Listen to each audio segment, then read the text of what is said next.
Saunast paari sõnaga. Päris tihti küsitakse mu käest, et kas iga päev sauna on mõistlik. Pigem mitte, väga paljud arstid on öelnud, et tegelikult nagu iga päev saun ei ole tervisele hea.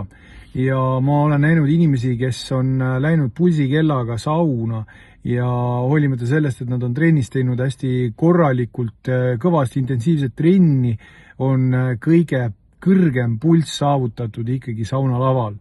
Et see on individuaalne, osadel ei ole mingisugust reaktsiooni, osadel viskab selle pulsi päris kõrgele ülesse.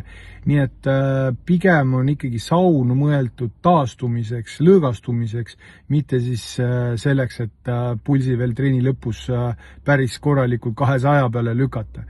Et olge ise sauna suhtes tähelepanelikud, kuulake oma sisehäält ja lähtuge oma tervisest ja oma vajadustest.